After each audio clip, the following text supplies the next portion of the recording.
What's going on, housemates? Marcelo here, and I want to cover a couple different topics in today's video.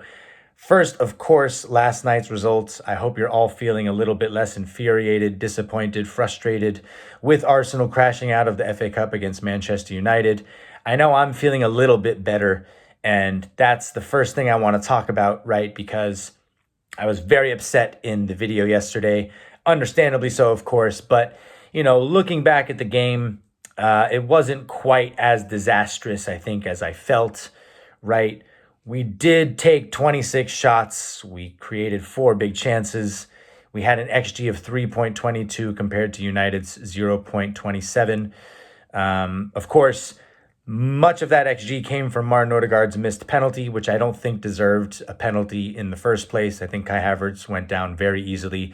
And then Kai Havertz in the dying moments, missing from point blank range from across from Martin Odegaard.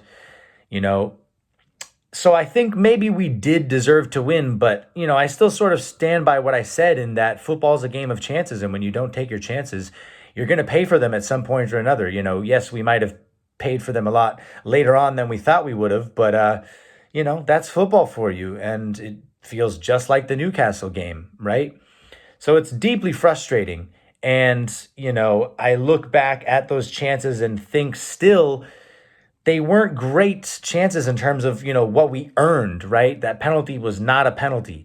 And that Kai Havertz chance sort of reflected the way that we reverted back to crossing and hoping for something to happen. It felt like the Arsenal of 2020 or 2021 when Kieran Tierney was just whipping balls in one after the other. And it's actually kind of ironic that, Kieran Tierney played a perfect cross in yesterday and no one was there to get on the end of it, right? So it not only did it feel like we were playing like Arsenal of old in general, but Kieran Tierney was actually the one playing those crosses in again.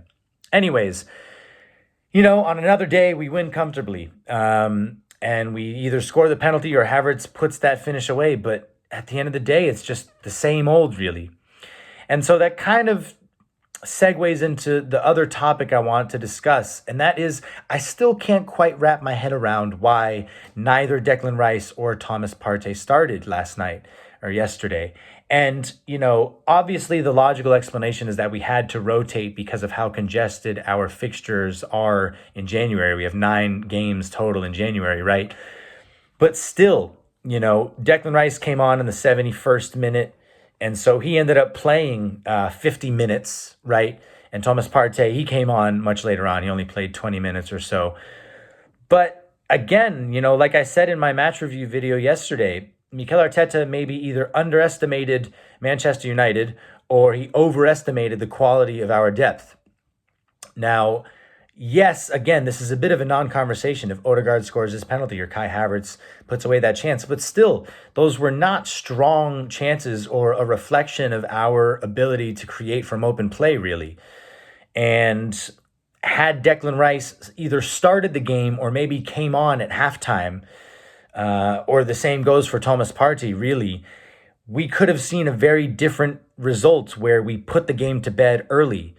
I'm not saying that would have changed our finishing in front of goal per se, but you look at the Declan Rice header, which I didn't mention in yesterday's video, or the chance he had where he had a nice shot with his left foot that was saved really nicely by Bayendir. I don't know how you say his name. I should. But, maybe we wouldn't have even been sweating that game or gone to extra time had we been playing one or both of them from the start. And you also have to look at, the players who did start. Mourinho was frankly non-existent. I made a video not too long ago about what he brings to this team, but he really struggled to have any involvement in the game. And the highlight of his game really was getting Diogo Dalot sent off with a second yellow card. And I think Mourinho frankly but I think there was minimal contact there, right? Well done to Mourinho for selling it and milking it to get Dalot sent off. That's part of the game now.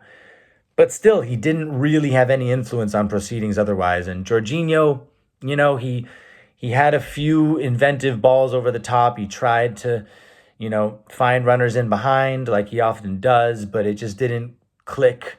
And, with his lack of legs, it's hard to really point at United's goal and blame anyone else that was on the pitch because, it was Gabriel's mistake and no one was really expecting that to happen. But still, it is really frustrating to think what could have been if we went with Rice or Partey, either from the beginning of the match or from the start of the second half, because it was a flat first half. And I think that, had we injected some more life into it from the off, we could have been even more dominant and created a few more clear-cut chances than we did. So, obviously Mikel Arteta and the physios know a lot more than I do, more than any of us do. But with our Carabao Cup campaign all but over already, with the Premier League looking like a really steep uphill battle, and the Champions League, we're still relatively inexperienced, both individually and especially as a squad in the Champions League. The FA Cup was our clearest path now to winning silverware this season. And it's just hard for me to understand why we didn't start our absolute strongest 11, because in terms of our back five and our front three, it was our strongest 11. I mentioned that in yesterday's video, but the midfield just felt like a letdown, a disappointment. And so, it's something for us to think about and for Mikel Arteta to ponder on. And I really hope that we can find a way to justify it. Hopefully Rice and Partey are both looking on their A game against Tottenham on Wednesday, to justify maybe them not starting. But it is a question mark, and I don't mean to nitpick, and obviously it's much easier for me as a fan in retrospect to criticize such decisions. You would hope that our depth is strong enough to deal with a United team that's in 13th place. But again, form isn't that relevant when it comes to cup games, and especially in these bigger games like United and Arsenal.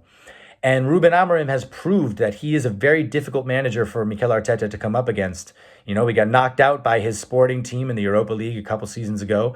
And even when United visited us a few weeks ago in the Premier League, we only scored from 2 set pieces, from 2 corner kicks. Otherwise, we didn't really find any joy from open play. So, I'm going to leave it there for now. And of course, I'll be back with you tomorrow for the video discussing the Tottenham game. So, until then, take it easy. And I hope again that you're, able to, I hope you're not feeling as frustrated by that result as you probably were yesterday. So I'll speak to all of you soon. And come on, you Gunners. Peace.